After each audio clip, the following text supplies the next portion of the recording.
Colombo Premadasa stadium থেকে সাইদুজ্জামান বলছি। এই একটু পরেই শুরু হবে, এখন দুদলের জাতীয় সঙ্গীত হচ্ছে, এরপরেই ম্যাচ শুরু হবে। এই প্রথম ওয়ানডেতে টস জিতে শ্রীলঙ্কা প্রত্যাশিতভাবে ব্যাটিংয়ের সিদ্ধান্ত নিয়েছে, বিকজ এই উইকেটে অনেক রান আছে এবং শেষ দিকে স্পিন বোলাররা একটু সুবিধা পেতে পারেন। সো প্রেডিক্টেড যে দলই টস জিতে তারাই আগে ব্যাটিং করতো।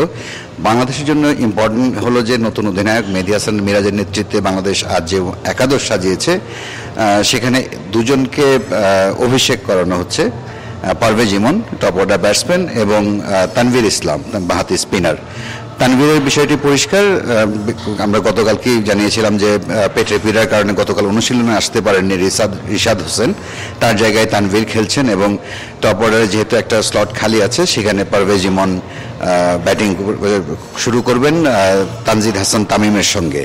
এছাড়া তিন পেসার যেটা পূর্বাভাস ছিল যে তাসকিন আহমেদ এবং মুস্তাফিজুর রহমান দুজন ইনজুরি থেকে ফিরছেন ওয়ানডেতে এবং তাদের সঙ্গে আছেন সবসময় আক্রমণাত্মক তানজিম হাসান সাকিব। এই তিন পেস বোলার এবং দুজন স্পিনার মেহেদী হাসান মিরাজ এবং তানভীর ইসলাম একাদশে আছেন।